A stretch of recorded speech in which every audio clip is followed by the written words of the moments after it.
Hello everyone. Today again we will start with this chapter 1, operating system from computer science 1. This is my third video. In first and second video we have done functions of operating system. What are the three main services of operating system? Different types of operating system. We have done the features of Windows 98, Windows NT and Linux. And in second video we have finished with our first service, that is information management system. As we have already discussed that this full chapter is based on main three services: information management, process management and memory management. So information management we have already done, and we have already done that what is the job of each service. So information management make the space in the hard disk, and whenever you need that file for execution, then to bring that file into main memory RAM, that is the job of our third services, that is memory management. Now after getting that process in the memory, then the job of process management is to pass that process to CPU for execution. Means it keep the track of all running process and dispatch each process one after another. So that is the job of process management. So as we have already discussed, what is process and what is the difference between process and program. So process means a program under execution. If you simply define what is process, a process is nothing but a program under execution. This is called process. So what is the difference between then these two words? So program, you can say that when your program is in the hard disk and when your program is on your paper or in your notebook, then we can say it is a program. It is not competing for CPU time. When a program is waiting in main memory for CPU, that CPU will take that program and execute, then that word will convert into process. So understood the concept of process. We have already done the definition of process.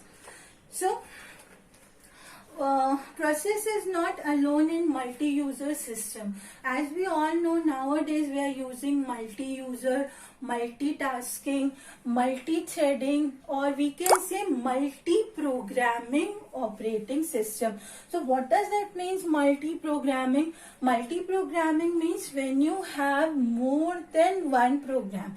And how you're getting more than one program? You can get one program from one user. So then it will be a multitasking. Then when you have different programs from different users, in multi-user environment, everyone wants to execute their program. So we have a multi-programming where we have more than one program for execution in the memory, in the main memory. So we are now we have new word, that is multi-programming. So this multi-programming is related to multi-user. When you have more than one user, then every user is having its own program, and that program should be in the memory for execution. So you have number of programs in the main memory. Okay, so that concept is related to multi-programming. So if your operating system is multi-user, so it has to be multi-programming. So in multi-user operating system, many users and programmers sit at their respective terminals and execute the same or different program. Okay, so in multi-user programming, they can work on different program and they can work on same program. So many users are working on the same system. Each one feels that the entire system is being used by him only. So this is made possible only by operating system. So the disk stores program and data for all the users. An operating system enables CPU to switch from one user to another. So operating system basically allocates CPU time to user, and this is done by process management. So understood the concept of process management.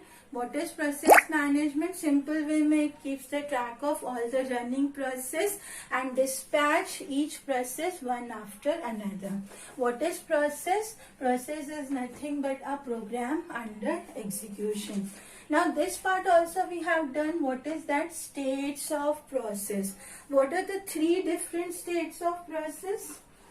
We have already discussed the three states of process in our first video, that when the program is waiting in the main memory, then it can change its state. So we have three important states for that.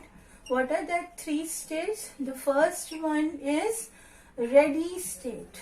Okay, this is 3-mark question. The second is running state, and the third one is wait or block state. Okay, so three states. Ready state means when the process is waiting for CPU time, means everything with all resources, and it is waiting for CPU time, that when it will taken by CPU for execution. So that state of process is called ready state. See, when the program is in hard disk, so we have to bring that into the main memory. So when it is in the main memory and waiting for CPU time, it is that state of process is called ready state. Now what is running state? So when the CPU will take for execution, then program is under running or under execution. So that state is called running. See, CPU, we have only one CPU. But we had multi-user, multi-programming environment. We have many processes in the RAM for execution. Okay. So running means CPU can take one process at a time. Okay. So we have many processes in ready state. We can have many processes in wait state. But running state, we can have only one process at a time. If it is a single processor system. If you have multi-processor system, then you can run more than one process at same time. Okay, but we are doing this concept with single CPU, that we are a single processor system. So running state means program is under execution. Now next is wait or block state. Wait state or block state means, see, when it is under execution. So when it is under execution, so if that process need input-output operation, when that process need input-output operation, so what the CPU will do? CPU will not wait for that. Okay, you do your input-output operation, I will wait for you. No, because CPU is already having ready process in the ready queue. So what that CPU will do, it will transfer that process into wait state. Okay, you do your work, you complete your input-output operation, and after that, once you complete, you again go back to ready state. Till that time, the CPU will take a new process from ready queue. So these are the three main states of process. Okay, so ready, when CPU is in, when the CPU is in ready, when the CPU is in main memory, when the process is in main memory. Okay, and running means when the process when the CPU will take for execution. And wait state, during the execution time, if that process needs some input-output operation or some any other event which that process required during the time of execution, then CPU will not wait for that, and it will transfer that process into wait state. Okay, you complete your work, and after completion again you have to go back to ready. You have to stand in the queue, and then during at that time it will take a new process from ready queue. So these are called three main states of process.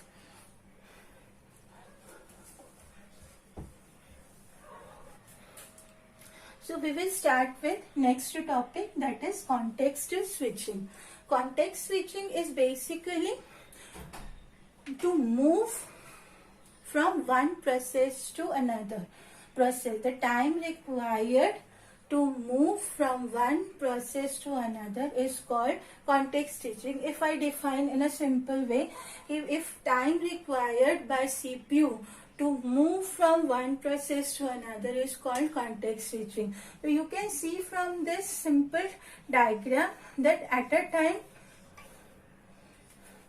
you have three processes in the memory. Okay, so CPU is running this process.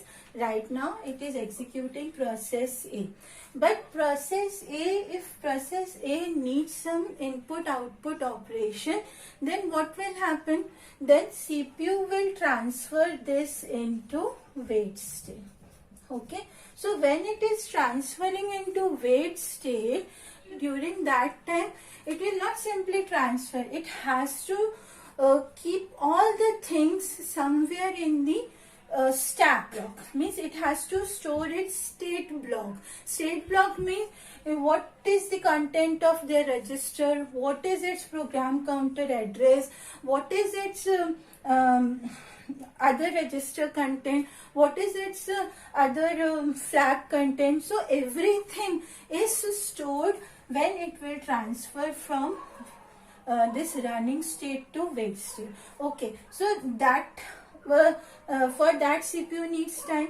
Okay, after transferring this, then CPU will take B process from ready queue.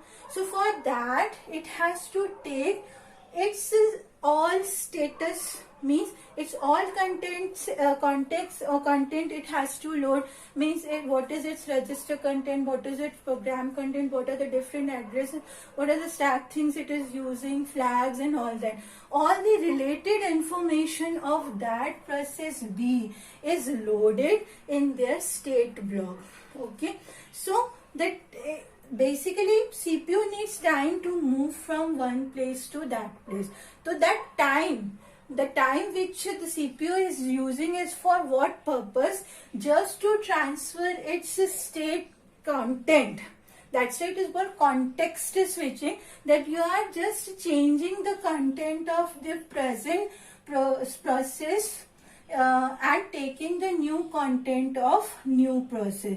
So the time which it is the CPU is spending is called context switching. So context switching is basically this time when the CPU will transfer or will take this process. The time required to jump from process A to process B by CPU is called context switching. So it is just basically a wastage of time for us.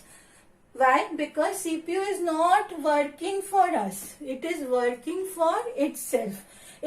Why? Because it is doing all this job for itself. Means when you are transferring this into wait state, so it has to remember what are its different contents. Okay, because when second time it will come, then it will take that content from, or it will start from that place only.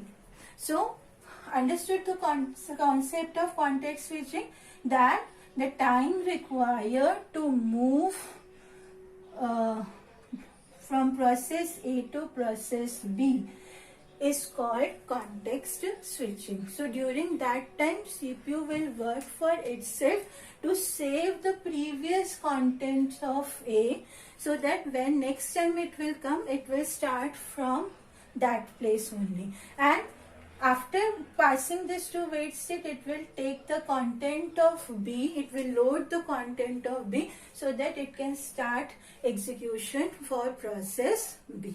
So that is called context switching. Now what does it mean, degree of multiprogramming?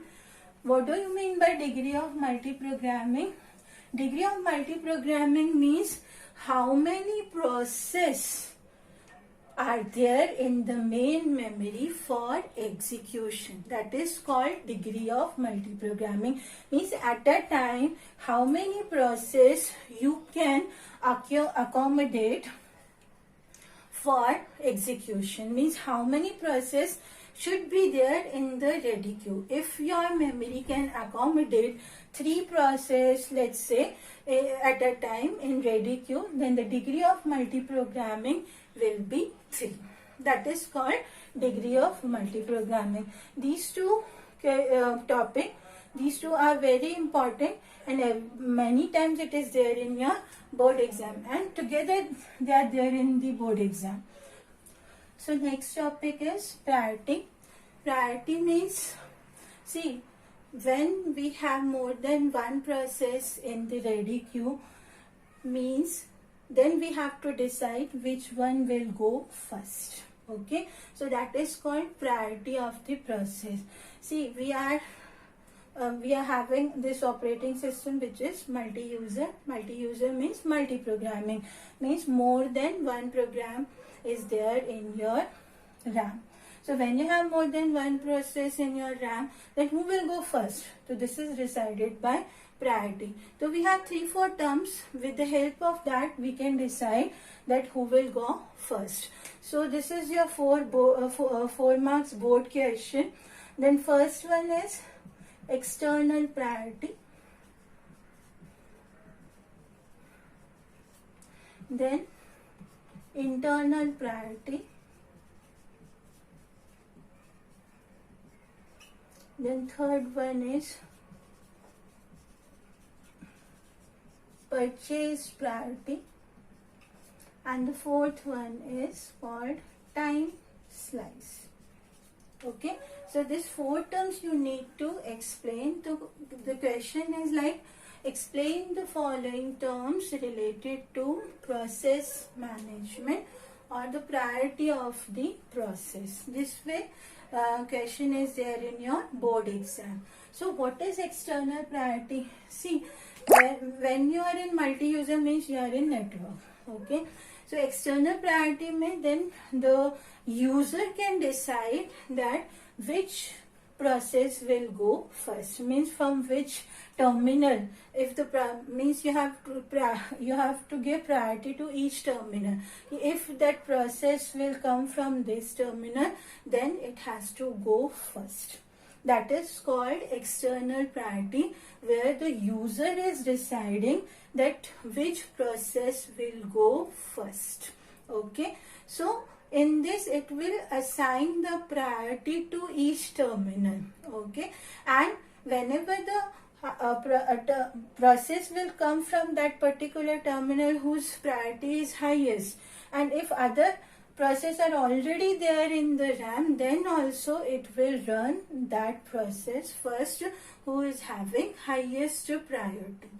Okay, if you have not decided, if the user has not decided or has not given any priority in the network, then automatically it will decided by itself, and that is called default priority.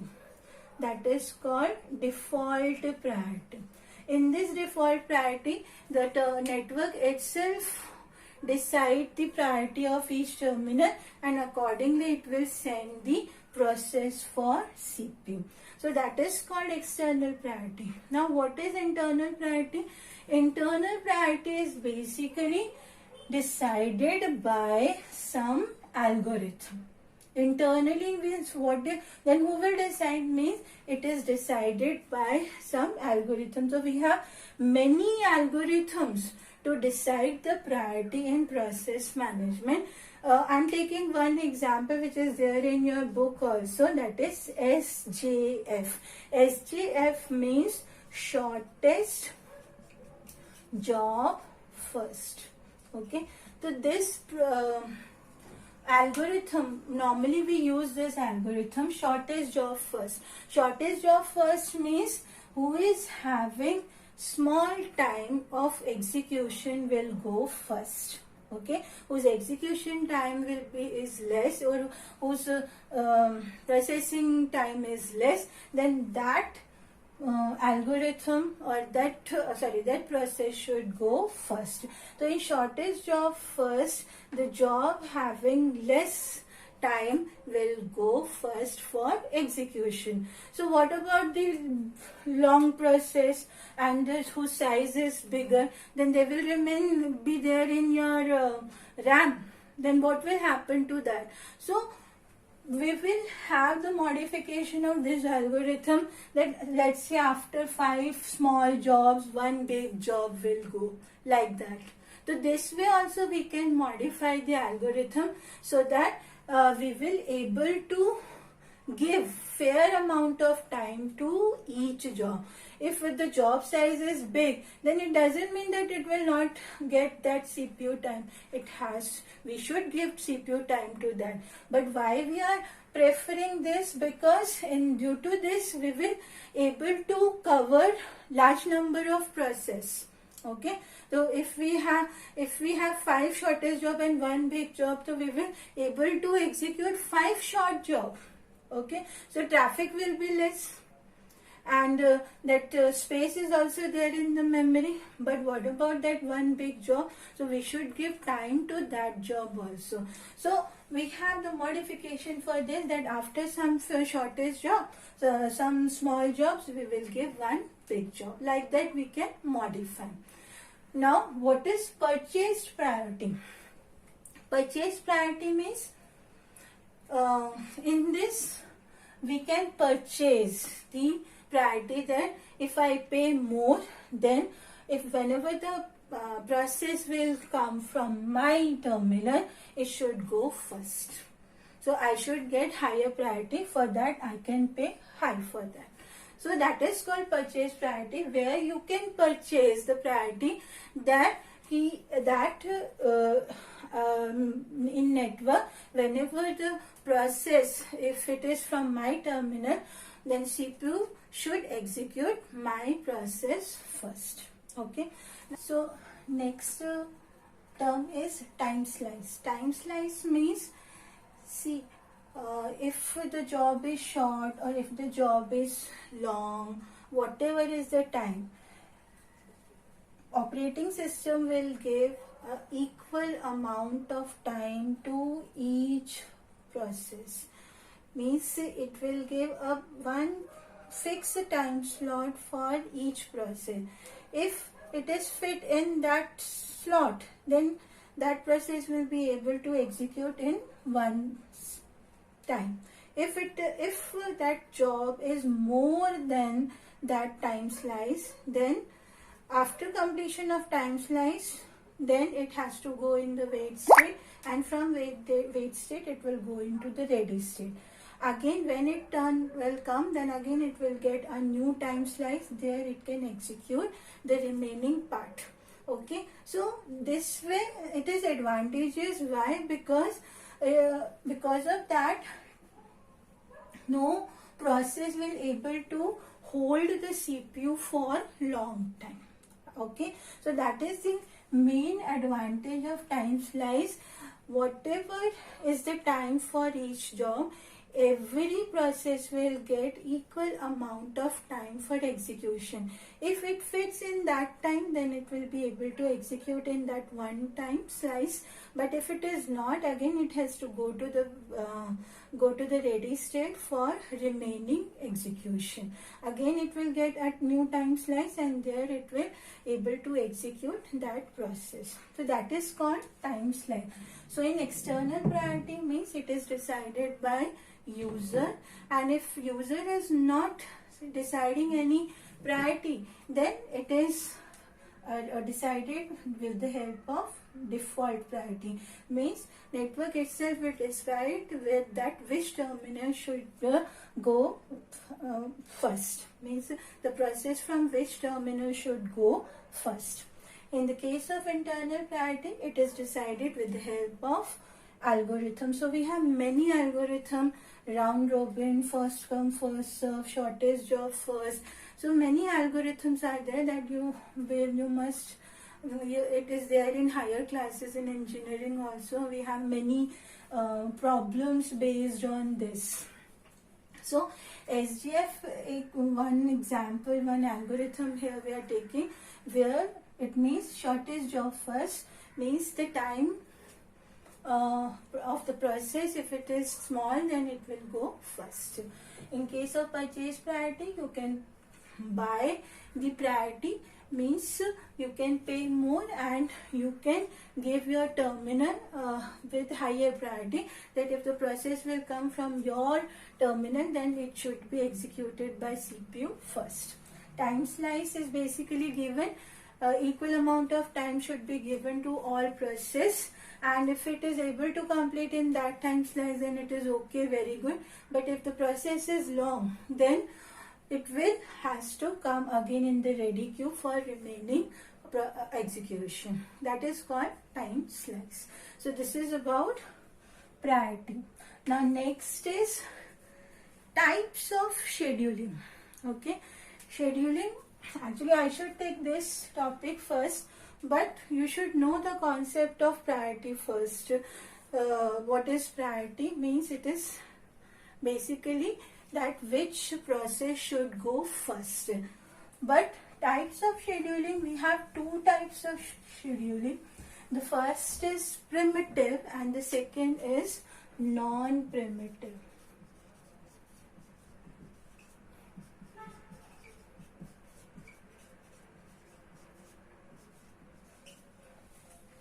So we have two types of scheduling. One is primitive and one is non-primitive. Okay. So primitive, and what is the difference between primitive scheduling and non-primitive scheduling? See, in primitive scheduling, it is basically used in real-time system. Real-time system where, what we can say, online system, like that.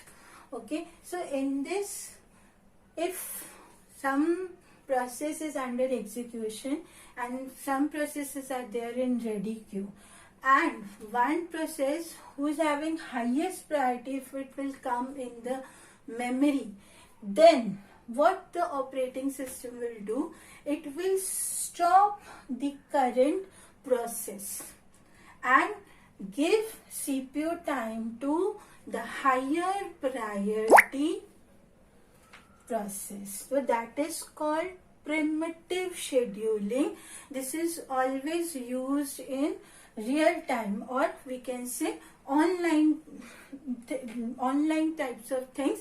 So in this, whenever the higher priority process will come in the memory, and if that time CPU is executing a process which has lower priority than that process, then it will stop that job and it will take that higher priority process for execution. That is called primitive. But what is non-primitive? Non-primitive is, nowadays we are not using, because now everything is on real time, or everything is an online base, like that. But in this case, if the process is under execution and if higher priority will come in the memory, then it will not stop that current process. It will first execute that current process, and after that it will take that process for execution. So that is the difference between primitive and non-primitive scheduling. In primitive scheduling, what is that? In primitive scheduling, if higher priority process will come, then CPU will stop its current process and will take the higher priority process first. But in case of non-primitive, if higher priority process will come in the memory, then it will not stop its current process. It will first complete that process and then it will take that higher priority process for execution. So in types of scheduling, you can write these two terms, primitive scheduling and non-primitive scheduling. Now next and the last topic from this, that is scheduling objectives. So when we are deciding the how to schedule your process, so what are the terms or things and what are the objective you have to see while scheduling your process. First one is Fairness. Now what is fairness? Fairness means that every process should get equal amount of CPU time. Understood? Means one process should not take long time or more time as compared to other. So fairness, basically every user should get CPU time. Now what is CPU utilization? CPU utilization is basically the fraction of time that the CPU is busy. If the time slice is very small, then context switches will be more frequent. Hence the CPU will be busy with operating system, not with the process. Okay. So CPU utilization time, when you are utilizing your CPU fully, when CPU is working for you. If CPU is not working for you, means it is working for what? It is working for itself. And when it is working for itself, when it is busy in context switching. So when the context switching will be more, when the time slice is less. If the time slot given to each process is very less, then every time that process will go for wait state, again it will come in the ready state. So that way, that means context switching will be more, means one process need 2 to 3 times time slice. Every time it is coming, then time slice get over, then again it will go back to the ready queue. So this way every time it is moving. Okay, and whenever it is moving from ready state to wait state and again wait state, it will come back to the ready state. Again CPU will take from ready state. So this way, in this the context switching will be more. So how we can reduce the current context switching? By increasing the time slice for each process. We know that time slice are equal for each process, but time slice should not be very less. Means one job time is 3 milliseconds and your time slice is only 1 millisecond. So means it will come 3 times. It will, and context switching will be 2 times. Context switching will be 3 times, because after 1 millisecond again it will go in the wait state, then from wait state it will go to the ready state, and again CPU will take from ready state, again after 1 millisecond again it will go into the wait state. So this way, if the time slice is of 3 millisecond only, then that job will be able to complete execution in that one shot. Okay, so time slice should be not so big but not so small. Okay, so if the time slice is okay, then context switching will be less, and if context switching will be less, then CPU will execute more processes. Understood? So our job to keep our CPU busy, but not in context switching, but where? In execution of our process. That is called CPU utilization. So CPU utilization should be maximum for the execution of process, but not for context switching. Okay. Now what is throughput of the system? What is that throughput? Throughput is basically refers to the total productive work done by all the users put together. Okay, so throughput is basically the total work done by all the users. Means if all users are giving their process, so how much CPU is taking time to complete all the jobs. That is called the throughput of the system. So throughput should be high or should be low? Throughput should be high. Means throughput high means CPU is more busy, or CPU is more, we can say we are utilizing CPU time more for process execution, not for context switching. Means we are getting productive output. The throughput should be high. Okay. Now what is low turnaround time? Low turnaround time means what?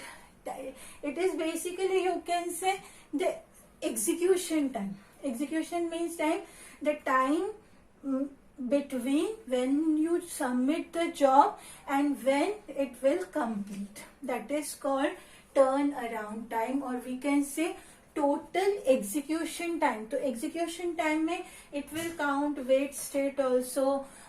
If process is going in the wait state, how much time it is spending in the wait state, again it is going in the ready state, how much time it is spending in the ready state, and how many times it is going, means how many times context switching are there, that also will consider in total turnaround time. The total turnaround time is the time when you submit the job and when you submit the job and when it will complete. That is called turnaround time. So turnaround time is the time between time a program or job is submitted and the time when it is completed.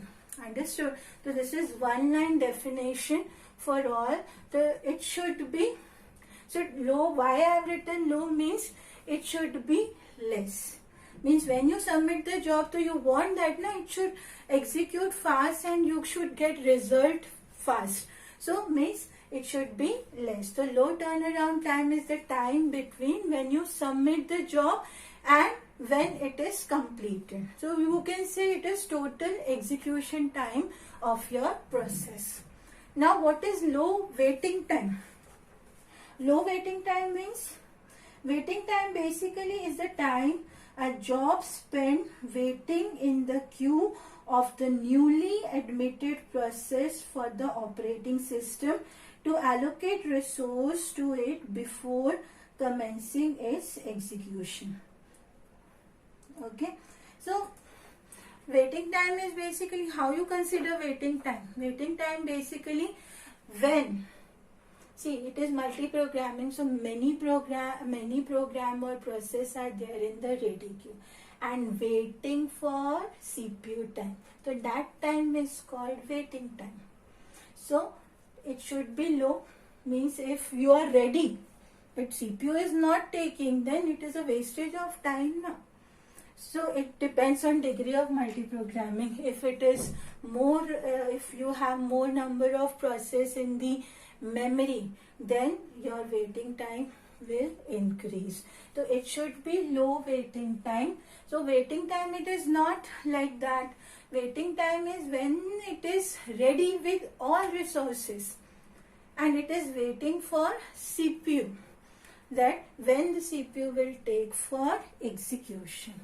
Understood? What is waiting time? Waiting time is basically the time a job spent waiting in the queue of the newly admitted process for the operating system to allocate the resources to it before commencing its execution. Okay, now what is response time? Response time is the time to respond with an answer or result to a question or an event. It basically depends on degree of multi-programming. Okay. Good response time means when you submit the job. So when you are getting that response. When you are getting that response is called good response time. Good response time means when you submit the job, then after how much time it will take to give you response. Response means when it will give you the output. That is called good response time. So good. Okay. So that is these are some objectives of related to scheduling. So fairness means every process should get equal amount of time. Okay. CPU utilization means that your CPU should be utilized more for what purpose? For execution of process or for your work, not for context switching. And what do you mean by context switching? Context switching means that it is the time required by CPU to move from one process to another process. So that is CPU is doing for itself. Okay. So we can, if we reduce context switching, how we can reduce context switching? By increasing the time slice or the time slot for each process. If time slot is more, and then we will not, then process will not go for wait state again and again. It will go only when it needs any input output operation. Only for time it will not go. So if we increase the time slide, then CPU utilization we can do for process execution, not for context switching. Now what is throughput? Throughput is basically the total productive output which we are getting from all users. Okay, so when I am submitting some job, means all the users submitting their process, and when they are getting full response, that is called throughput. The throughput of the system should be good. Means when you submit the job and when you are getting it for complete output, that is called throughput. Low turnaround time is the time lapse between when you submit the job and when you are getting response, when the job will complete. That is called turnaround time, or you can say basically the total execution time, that when you submit the job and when you are getting output completed. Okay, low waiting times means when process is spending its time in ready queue and waiting for CPU time for execution. So it should also be low. And what is good response time? Good response time is basically the time to respond with an answer or result to a question on an event. It depends on basically degree of multiprogramming, efficiency of hardware, and policy of operating system to allocate resources. The response time is extremely important for online or real-time system. Okay, so good response time is when you are giving the process, and at what time you are getting a response, or we can say at what time you are getting first response of your question, or first answer of your question is called response time. So that should be less, or that should be good. So these are the concepts related to process management. So in this you will you'll have to do all questions. I'll write questions, board questions, so you should go through with those board questions. These are board questions. It is available in your TPS, so go through with all these questions. So we have already done all. Define process, so program under execution. Explain state, so you have to write ready state, wait state, and running state. What is context switching? Explain context switching and degree of multiprogramming. In context switching, the time required to move from one process to another is called context switching, and degree of programming means number of programs available in the ready queue is called degree of multiprogramming. Now explain the types of scheduling. So we have two types of scheduling: primitive scheduling and non-primitive. In primitive, if the higher priority process will come, then it will stop the current process and it will take a higher priority process. So it is useful for real-time system. And in case of non-primitive scheduling, in non-primitive scheduling, if the process higher priority process will come in the ready queue, then also CPU will not stop its current work. It will first execute that current process, then it will take that higher priority process. So this is called non-primitive and non-real-time system. Nowadays we are not using that non-primitive system. Explain the following terms related to priority of the process. So external priority, as you all know, if it is decided by user, and if it is not decided by user, then automatically it will take default priority. And second, internal priority, which is decided by algorithm. So we have already done shortest job first, so you can explain about SGF. Purchase priority, where you can pay for higher priority, and time slice means equal process, each process will get equal amount of time for execution. So time slice should be not so short and not so big. If it is short, then context switching will be more, and if it is big, then it will CPU utilization, or we can say that in this case, if the time slice will be more, then more time will waste for Means if you give time slice of 5 millisecond and your all short job is of 2 millisecond, 3 millisecond, then that 2 millisecond, 3 millisecond in each slot it is going to waste. So it should be not so short and not so big. And explain the following scheduling objective. Low waiting time means when your job is in ready queue and allocating all the resources and waiting for CPU time, then it is called low waiting time. Waiting time is basically what? When the job is waiting for CPU time. So it should be low. Throughput is basically the total productive output of all the users. Low turnaround time. Turnaround time is basically what? When you submit the job and when it is completed. The time between when you submit the job and when it will going to complete, that is called turnaround time, and it should be low. Means your execution time should be less for each process. Now what is good response time? Response time is means when you submit a question and at what time you are getting answer or response. First response is called good response time. So if you submit anything, then you should get output fast. So that's why it is called good response time. So these are the questions related to your second service, that is process management. In the next video, we will start with memory management system. Thank you so much.